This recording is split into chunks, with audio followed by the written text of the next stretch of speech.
It's the Sleepers Podcast. Carter, we're back. You, my friend, were in Indianapolis, which is basically a second home for the Sleepers at this point.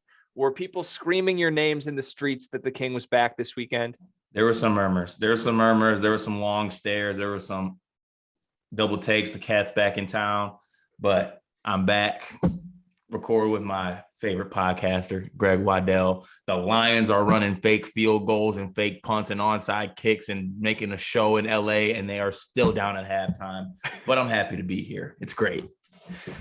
I give so much respect to Dan Campbell for just saying, look, this is it. Like, this is our Super Bowl. We're leaving all the cards on the table immediately, throw every single punch, but they're getting ran out of the building in the second half. Oh, for sure. For sure. Yeah. Jared Goff is a goofy goober. That man stinks. And I say that as a man who has Lions money line in a multitude of ways right now. So let's cross our fingers and hope for something, but I'm not confident. Carter, we had to do a service for the people this week. And by the people, what I really mean is that half of this state, it's a big week. It's rivalry week right now. You got to choose your sides, which leaves yours truly in a very difficult spot this week, of course. But we've been catering so much to the Spartans, my friend, that it was long overdue for us to talk some Michigan Wolverines basketball, and that's exactly what we did this episode. Right. We at Sleepers Media are a college basketball podcast, and we talk hoops. And you know what? We were neglecting the Maize and Blue Boys. We were neglecting last year's Big Ten champions. We were neglecting Juwan Howard. We were neglecting this highly ranked preseason team. Top 3 in the country in most polls, I think. Yeah, damn, Skippy. And you know what we did? We acted upon that. We executed, as some people like to say, and we brought in a Michigan insider, Tim McCormick, to talk some Michigan hoops with us, and it was a great combo. Yeah, Tim knows his stuff. Obviously, when someone does as many jobs in the basketball content world as he does, you have to know your stuff. But he covers the Pistons. He obviously covers Michigan. He's plugged into the NBA sphere, the college sphere, everything. Very knowledgeable, and obviously someone who is also emotionally invested in the Michigan Wolverines. So it was fun for me to be able to chat with someone like that, not from the player side like we've had on in the past, but I think Michigan fans will definitely enjoy this one, get a lot of good insights on why Tim is so high on this team.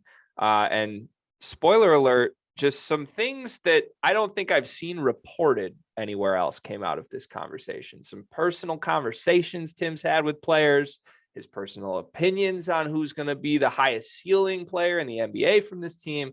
A lot of good stuff that Tim was very candidly willing to share with us. Yeah. And also, as a Michigan State fan, if some of the stuff that Tim's talking about is coming true, we need to step it up this year because we might be fucked. But we should be all right. Carter, for those Michigan State fans who have discovered the Sleepers and do listen to us, where could they go to hear us talk specifically about Michigan State? Oh, interesting. If only there was a Field of 68 Michigan State podcast hosted by somebody. It is hosted by somebody. It's hosted by us. The Unscripted, the official Michigan State basketball podcast hosted by the Field of 68 network. We just had our preview episode where me and Greg talked some Michigan State hoops Actually, we talked Michigan State hoops after an interview with Coach Izzo himself, where he talked about what's going to happen this year, how the team's looking. We followed up with some analysis ourselves. So we have some more episodes that are going to be continuing to drop. And we have a former Spartan dog that's coming on this week. So stay on the lookout for that. But we'll be dropping that once a week, having all types of Michigan State talk, Michigan State players, staff, coaches, and all things Michigan State hoops. We got y'all. Yeah, that episode with Tom Izzo leading into the Sleepers would have been like if, like, circa 2011, you went to a Asher Roth concert and Drake was the opening act. That's basically what it was. Like, there was no business that we had following that man, but pretty funny and cool for us to see come to fruition. I know you were trying to make a point of how we're not Izzo, but I'm not going to stand for you calling us Asher Roth. That is disrespectful. Okay, what's a better comp then? I don't know. Like, if he's Drake, we're like, I don't know, Giveon or something. I Love College was a hit. We're Roy Woods or something. I'm like, I got like the white rap thing kind of down. Like, I know you're not Asher, but I don't know. It just doesn't sit right with me. But let's not dwell on it. We'll come back to that at a future episode. How about that? We'll bring some Jesus. answers. So that was one little promo teaser, but a lot of exciting stuff happening for the sleepers. In fact, folks, we are 1 week away from an episode of this very podcast that is going to be just pretty much entirely announcements. We can't give too much away, but there's a lot of really good things happening right now, and you're going to be able to see the sleepers in a lot of different places and different forms this upcoming season. I'm excited about it. Cart, do you want to tease anything for the people there? Just know you heard that correctly. There's an S on the end of announcements because it's plural. We have a lot of things in motion. All right. We're making plays. We're making moves. We're going to be in a lot of different places, different types of content. Very excited about it. Not only just our content, but we got some personal developments as well within sleepers. Are you breaking up with me? What is this? No, I'm just think what you want, but there are some personal things going on in sleepers. But hey, did you find another white dude that didn't play college basketball to podcast with, and you're telling me this live on the air right now? No, I wouldn't do that to you. Actually, I would do that to you, but that's not the case with this one. Okay, good. I feel like I got like a 2-year runtime on this before you realized that you could jump the bigger better. Yeah, I got a team option for the 3rd year, so we'll see how it goes. Exactly, we'll see.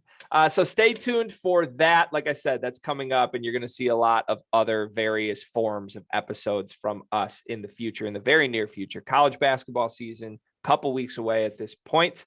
Also, the sleepers are breaking news, by the way, not just announcements personally and professionally from the sleepers.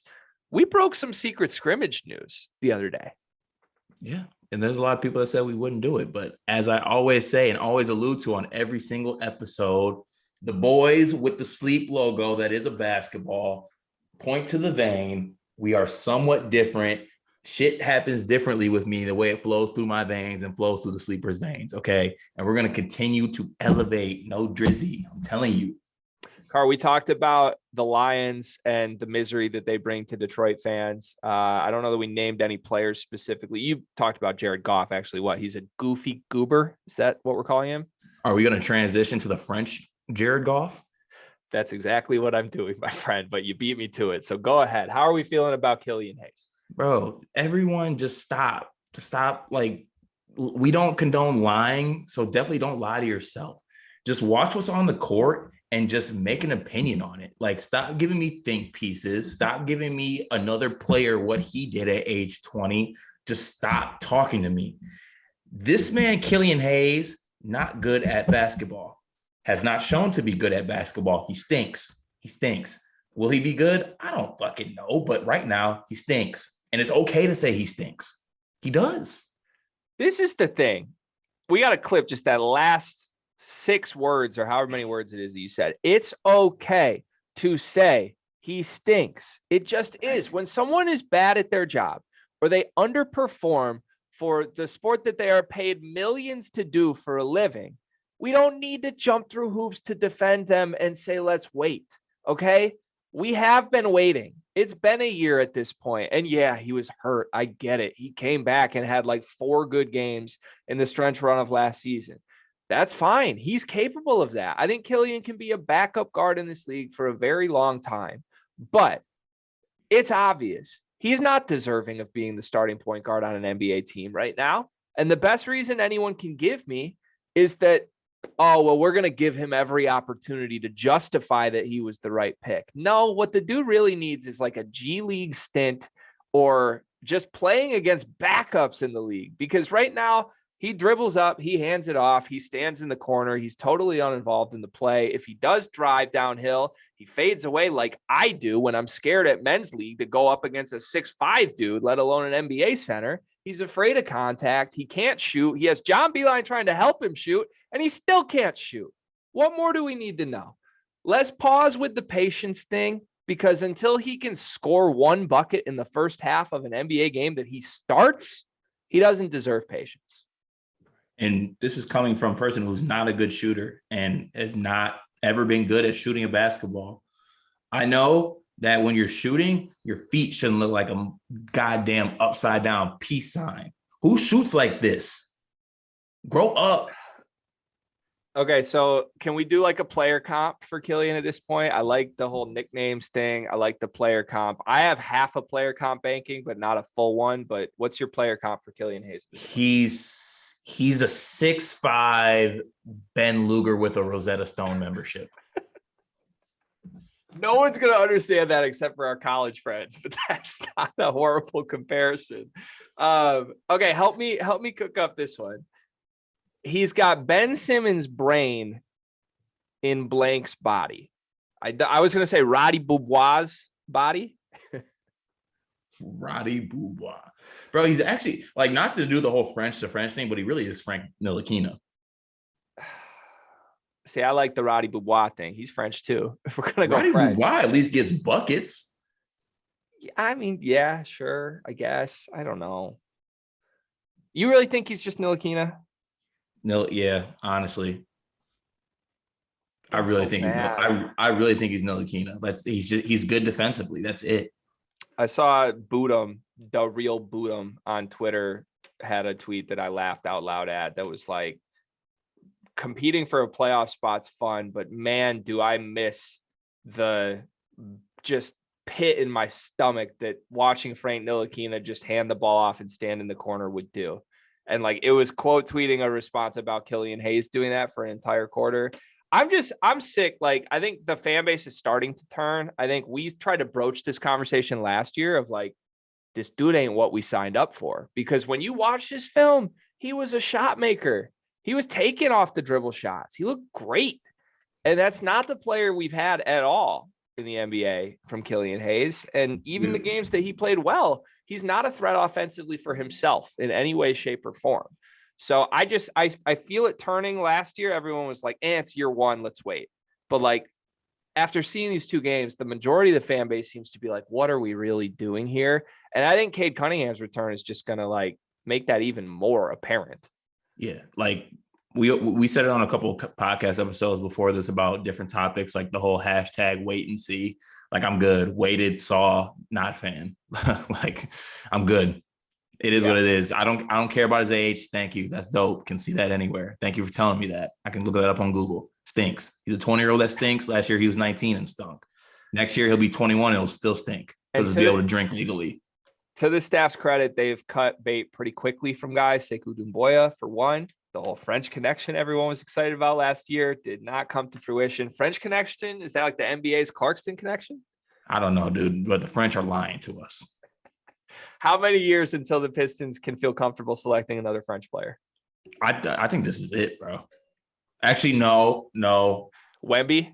Dude, if we get Wemby and he's bad, then we got to cut ties forever. It's over. Like, it is what it is. This is what I told you. The franchise is cursed. If Killian Hayes goes to any other team, he's French Jamal Murray, but he comes to us and he's Frank Ntilikina with a confidence problem. And I'm telling you, God, I hate to say it, man. I just got this pit in my stomach feel that the same shit's happening with Cade. Okay. We're going to go ahead and cut that. I do not want that on this episode. Where is Cade? Where is Cade? Is Cade hurt? Bro, what's it going to play for? Very true. So we're holding him out intentionally to tank? Bro, if anything, throw Killian out there for the whole goddamn game. I guarantee we'll be in a dogfight with Oklahoma City on who gets that first pick. So then, if that's the case, we love Killian Hayes, right? We should. That's the only reason I do. He's our tank commander. Last year it was the Plumlee. This time it's the 6'5" French lefty. I'm in. Salute. All right. Well, we're gonna need to reconvene and do some more discussion after we do see what Cade Cunningham looks like on the court. I had some varying takes from Summer League. So last thing, everyone likes to say, "Ooh, can Cade and Killian play together?" That's like asking, like that's not even a question we should be asking, right? I don't even have a metaphor for that at this point. Like, that's a really high ceiling, great player. Like, oh, can he coexist with this horrible NBA player? Like, what are we doing here? Right. I don't give a damn who Killian can coexist with. If Cade came to us tomorrow and was like, get rid of Killian, you should pack his bags and send him to DTW for the first flight back to the Eiffel Tower. It's whatever Cade wants. This is Cade's team. This is Cade. We do everything for Cade. Let's just hope Cade wants Chet Holmgren. That's fine. Cade, rest that ankle up. Ice, elevation, 20 minutes on, 20 minutes off. You know what to do. Heal up, my king. All right, without further ado, Tim McCormick.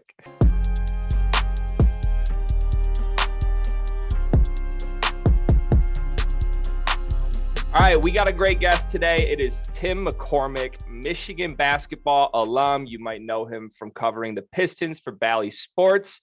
You may know him just because you're a basketball fan in general. You may know him from his playing days, but we are pumped that he's here. Tim, thank you for doing this. How are you doing today? Fantastic. It seems like fall is here, and that makes me get excited for Michigan basketball and the Pistons. And just, it's been 2 years of just surreal experiences in the basketball world. So, the other night for the Chicago game at LCA, just felt so good to be able to interact with the players and see fans that were excited, and the ushers and the referees. It was a good vibe. So I'm very, very much looking forward to this season. All about the good vibes. Tim, I appreciate you joining the podcast specifically because I don't know if you know this, but back in high school, 2011, your son, Kellen, used to bust my ass in basketball all the time at Notre Dame Prep.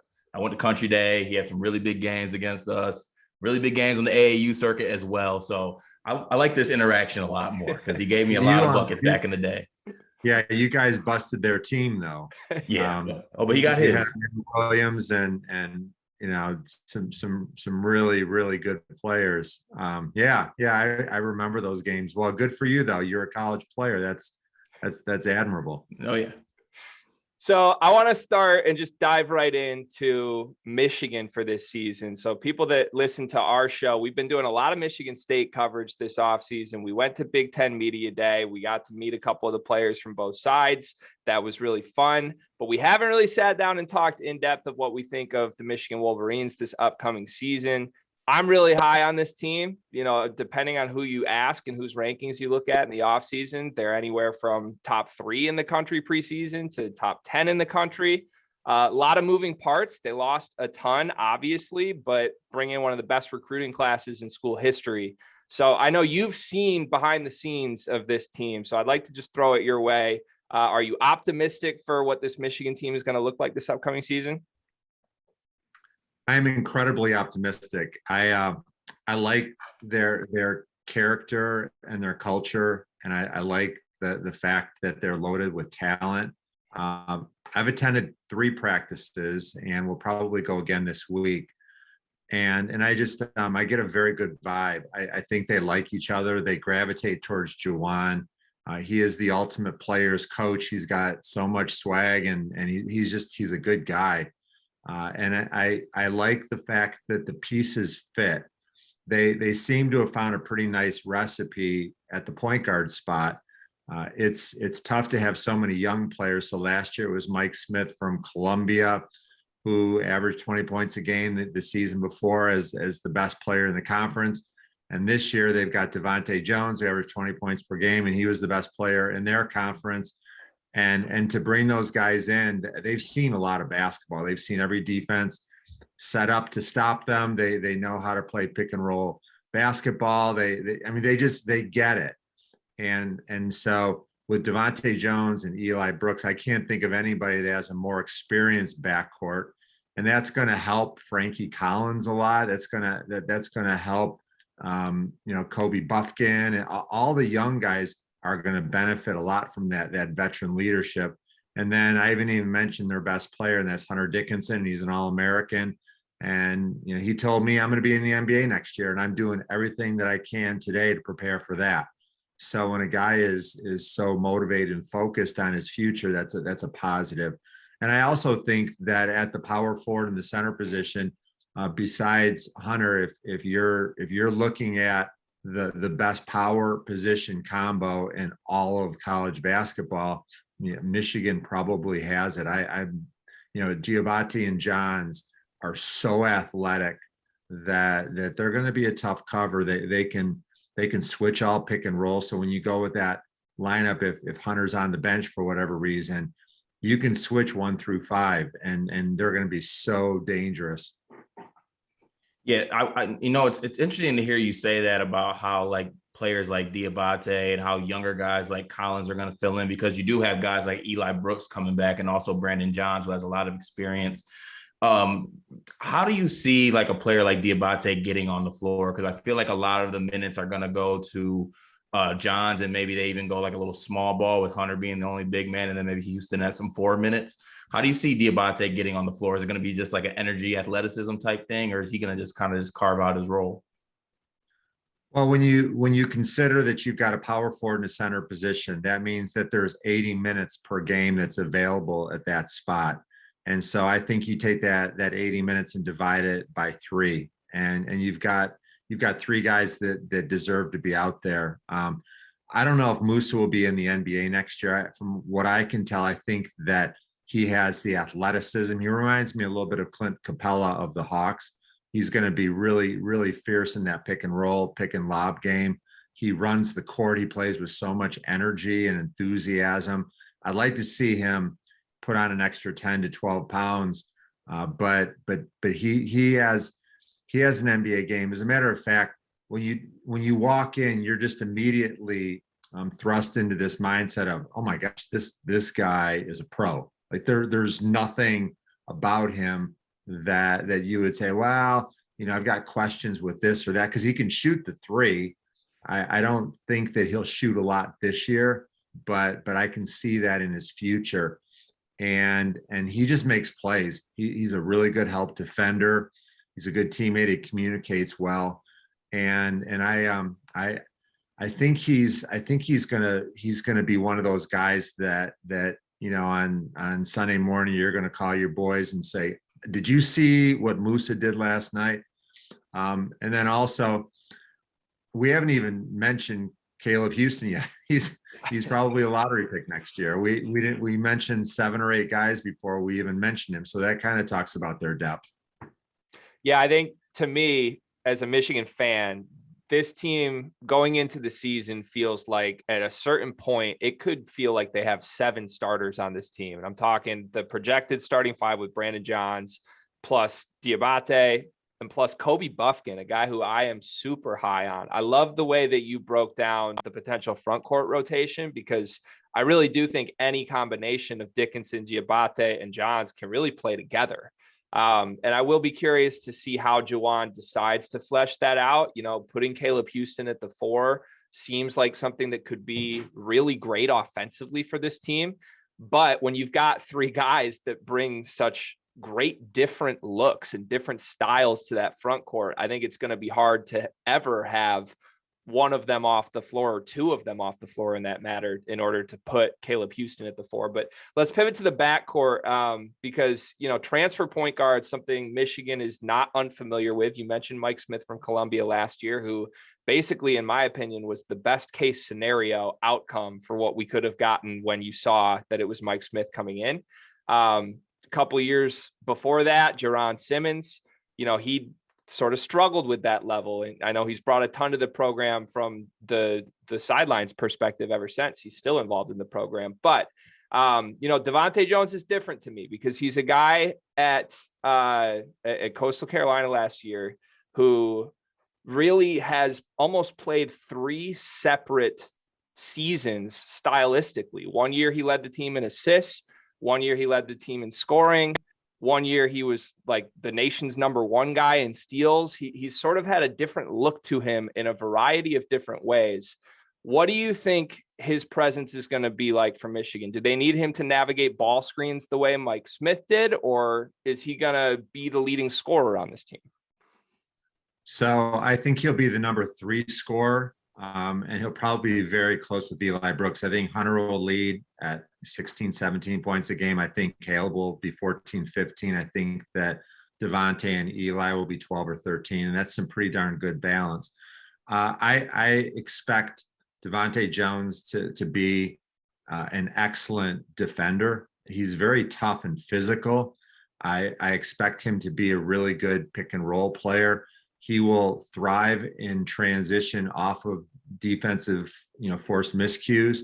And I also was surprised at what a nice mid-range game he has. I don't love his shot, but it certainly went in better than I expected. And the other thing that surprised me, and I haven't seen him in a game yet, so it's hard for me to say this. Maybe it's unfair.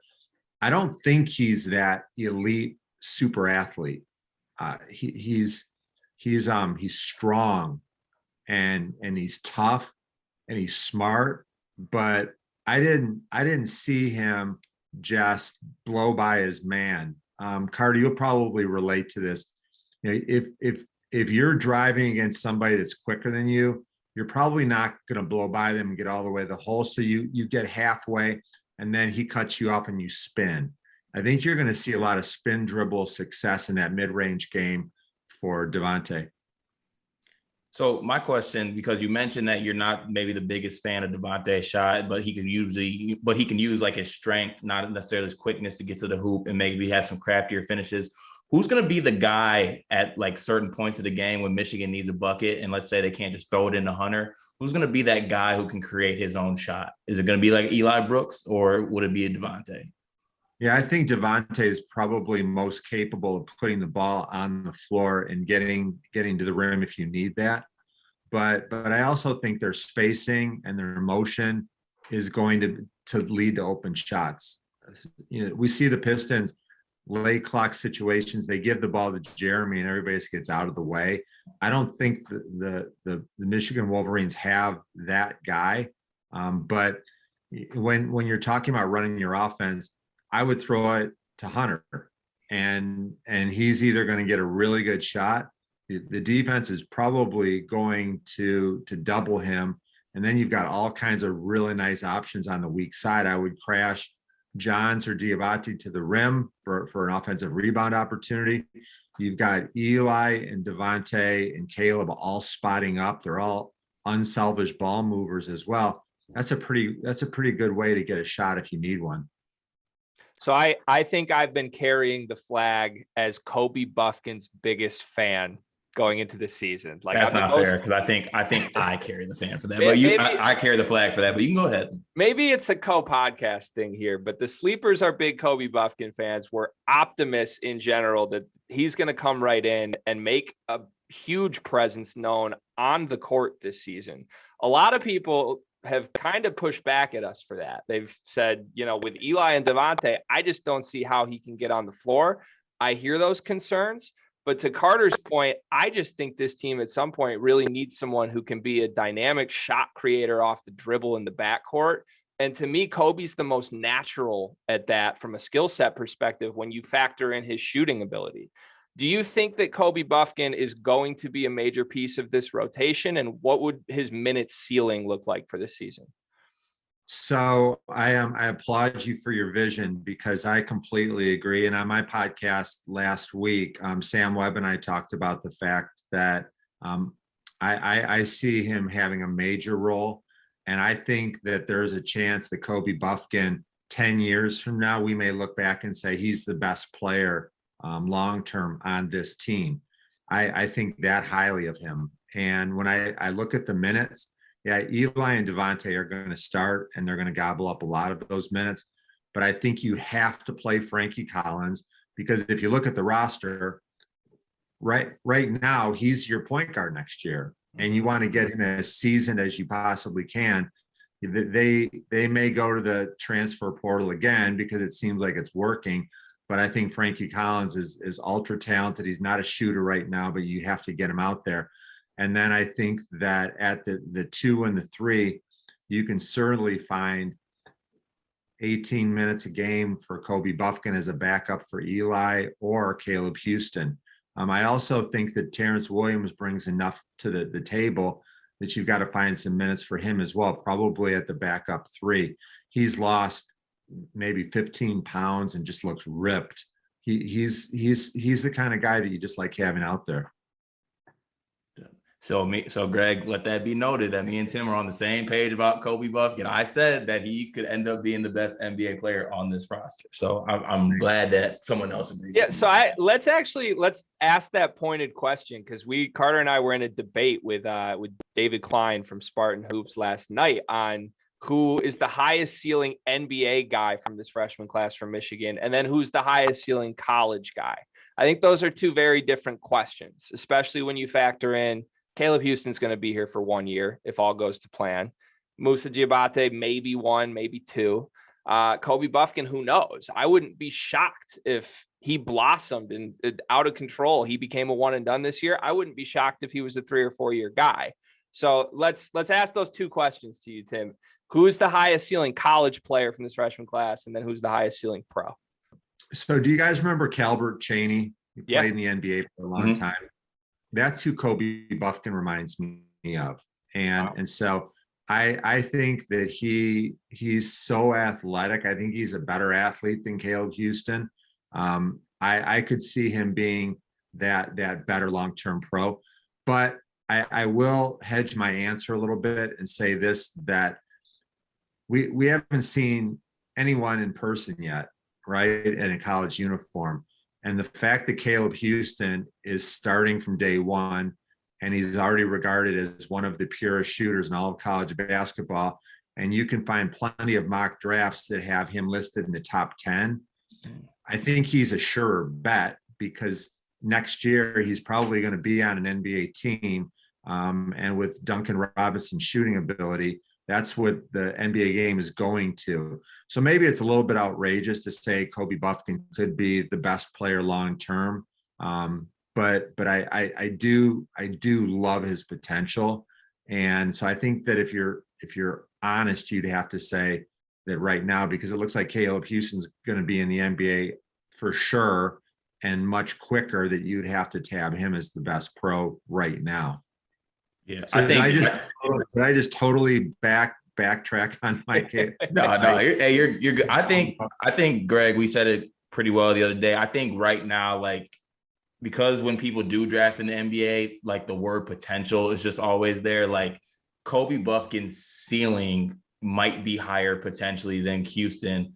And that's not a disrespect to Caleb Houston as a player, but Houston's floor might just be a little bit safer. Like, at the end of the day, Caleb Houston's going to be a guy who is 6'8" and is an absolute knockdown shooter and has the length on the defensive end as well, and is a hard worker. Like, that you can carve out a long NBA career doing that. But also, like, a kid like Kobe Bufkin, just the way his trajectory has gone, his whole career is crazy. Even watching him like freshman year in high school in Grand Rapids, like, he just gradually gotten so much better every single year. And now the body's starting to fill out. The athleticism is there now. So, like, there's just a lot of factors there, a lot of potential with him. If I could add one other thing about Caleb Houston that surprised me a little bit, because I've watched him on TV, and he shoots the ball beautifully. But last year, the U19s playing for Team Canada, he did not shoot the ball well. But he showed me that he's very, very hungry, and he has a short memory, and he kept playing. He kept firing the ball. And so I like that alpha dog mentality. But watching him in practice, I think that he has a lot more upside to become a better athlete. His body is good, but I think that if he's working with John Sanderson on a college program, that he can be spectacular. His body is not there yet. He's going to improve physically, maybe more than he is as a player. Yeah, that's that Camp Sanderson effect. We've seen it over the years in Michigan. That's one of the best strength training programs in the country, and the way that guys have made gains to help them for the next level has been crazy. All right, I have just one final. Real quick, when you walk into the Michigan locker room, they've got a wall to the right of the door, and it has a before and after picture of every one of their players during Sanderson's era there.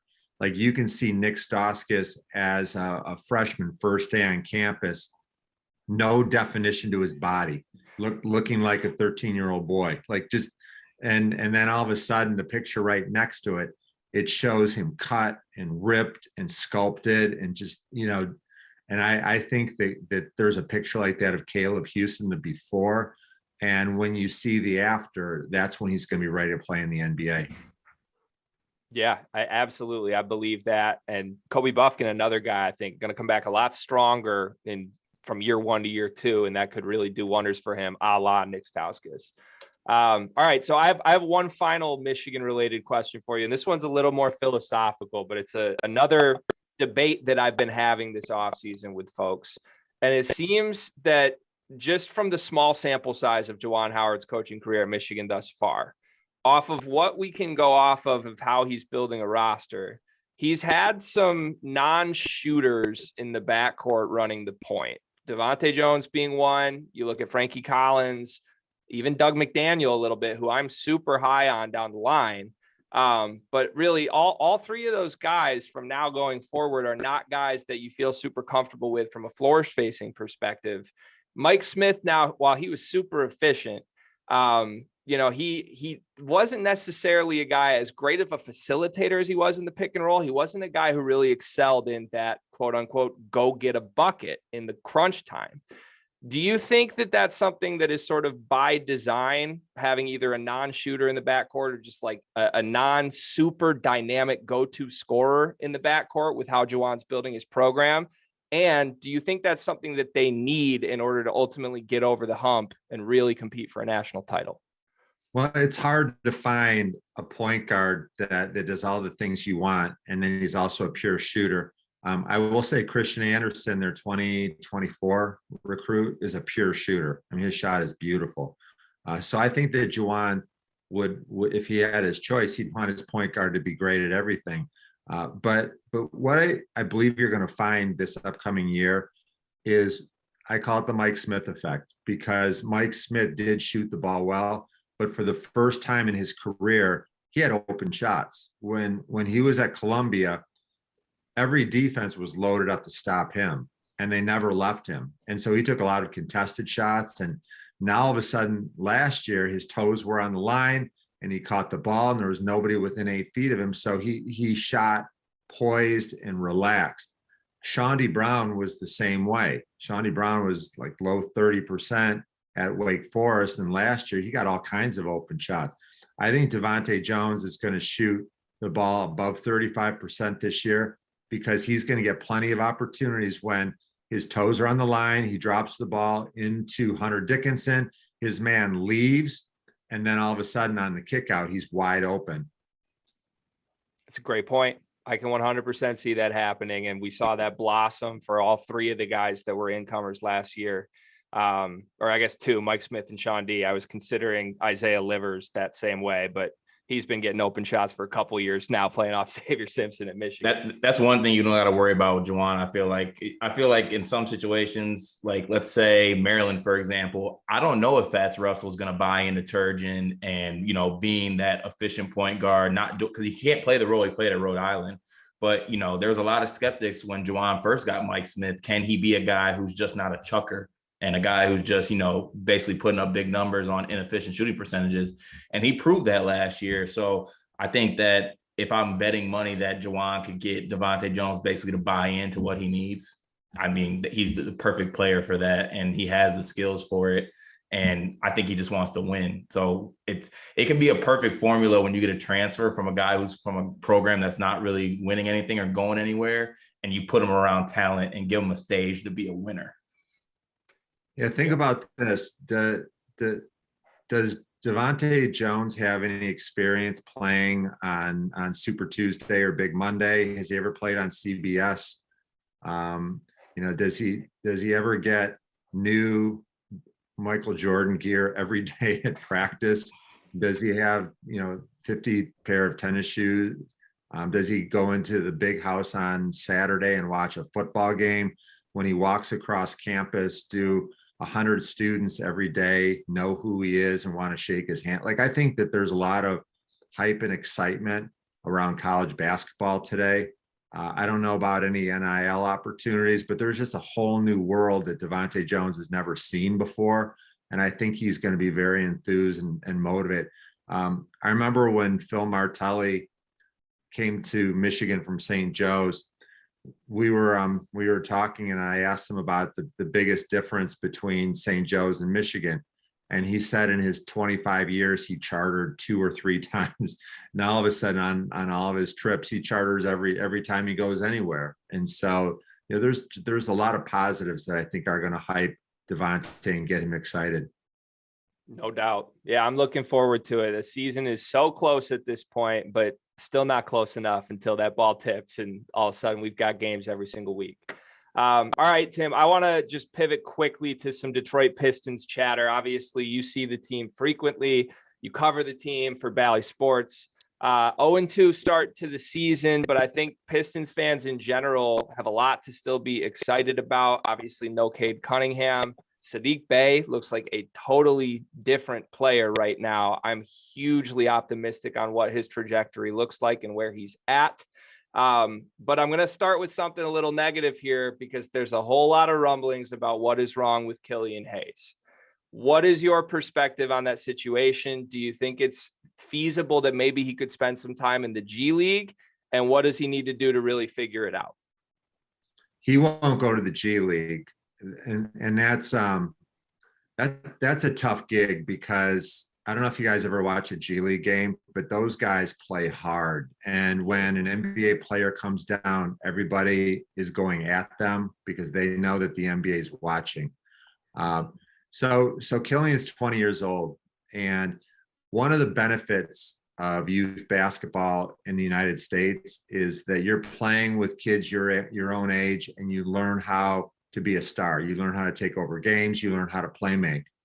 And in France and a lot of European countries, you get put on the pro team or you play with older guys and you learn how to be a support player.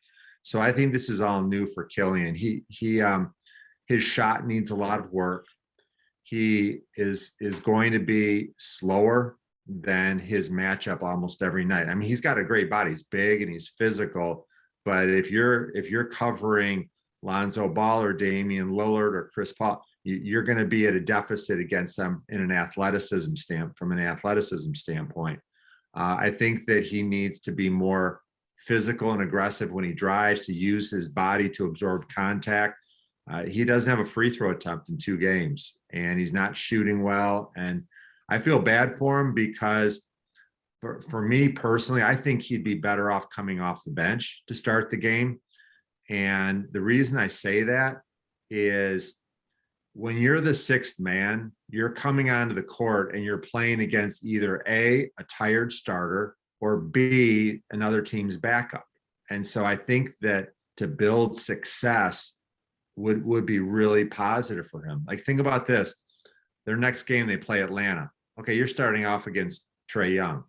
And Trae Young is going to love to go against him because he knows he's quicker and it's just a tough matchup. So I also get it that Troy Weaver and Dwayne Casey have to justify their pick. And so they're going to give him every opportunity to be out there on the court.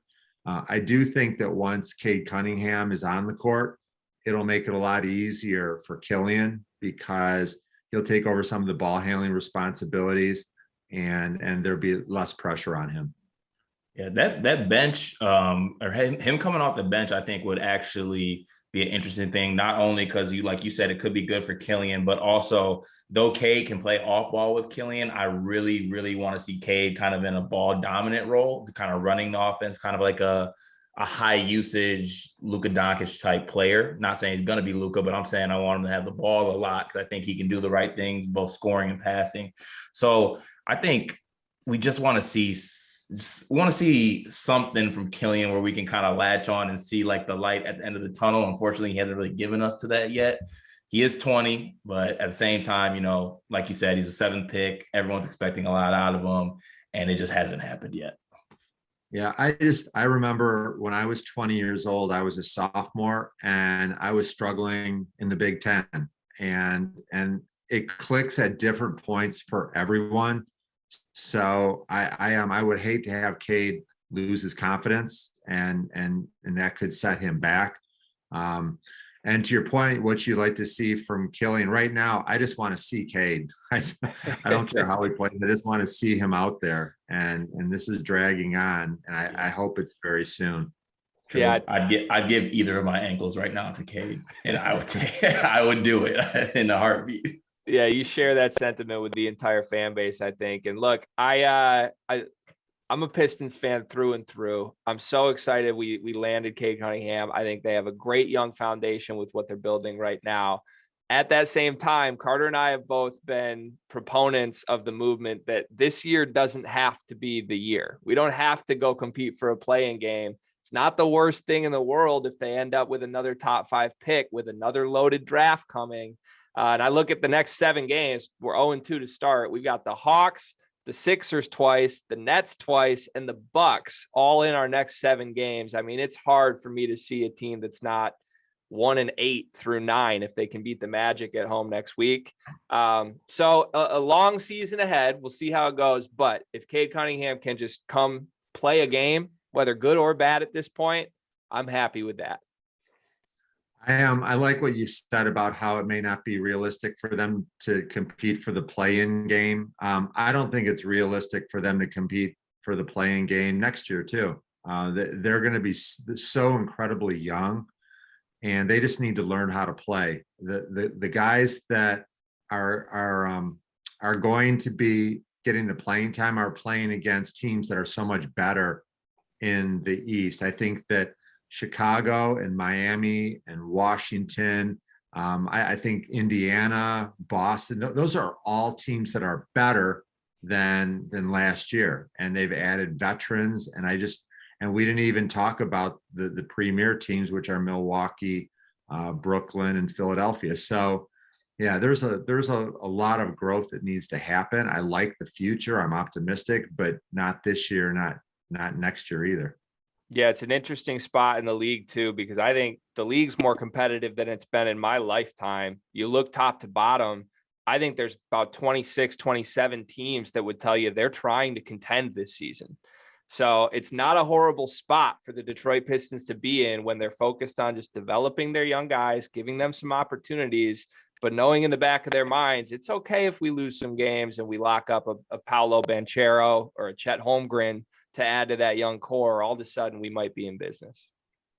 Do you think that they should go after a big man, as you've mentioned, or maybe a guard? I named the top 2 guys who I think are the best 2 players in the draft, but based off of what they're building, I mean, they need a shot creator until maybe if we see Cade Cunningham, that might change my mind. I think Jaden Hardy is a guy that I would absolutely love to see them target.